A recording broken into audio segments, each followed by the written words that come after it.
firstly, congratulations on being selected as the captain for the first 2 matches of the KFC International T20 series against Sri Lanka. How did you react when you heard the news?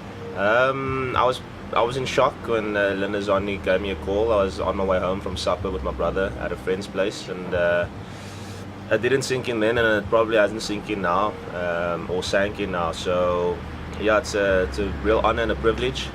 But yeah, really shocked at the time when I heard the news.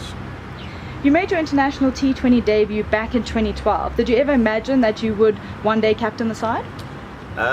It is a big ambition of mine to captain around the circuit in South African cricket. My previous coaches know, Rob Walter, the current coach Farhaan Behardien knows, but I didn't think it would come in an international game, you know, captaining my country. Yeah, so I'm pretty happy with what's happened over the last week. Yeah, I'm looking forward to it. Your Titans teammate, Lungi, who's also been included in the squad for the first time, describes you as a strategist, well-spoken, and someone whom he seeks out for guidance.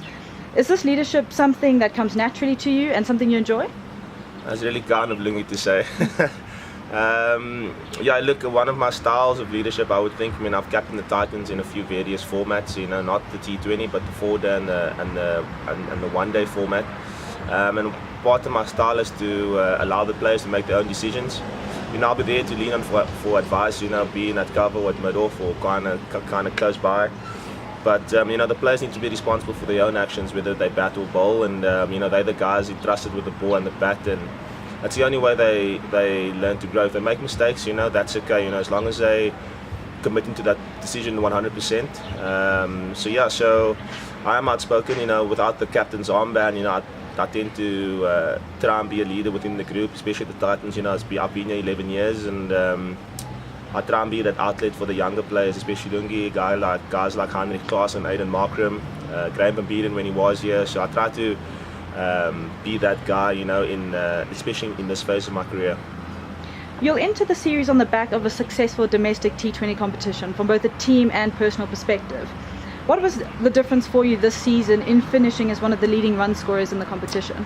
I think batting with my best friend Heineken played a big role. You know, we kind of know each other's games really well. We complement each other's batting out in the middle. But I think Mark Boucher's influence, you know, since coming up in September, he kind of influenced the way I train specifically and the way the team train. It's the intensity at which we train which proved to be key in this particular tournament that we managed to win. Yeah, and obviously the calming influence of Albin Morkel, you know, what a stalwart for the Titans. You know, he's played so many games, played nearly 300 T20 games all over the world, and his experience is invaluable, you know, and I've learned a lot from him. Coming back to the international arena, you'll be leading a squad with 6 new caps in this format. What does this number of caps say about the strength of domestic T20 cricket? Look, I think it's a feather in their caps, you know. It's good to see that Cricket South Africa is rewarding, you know, form shown over the domestic competitions.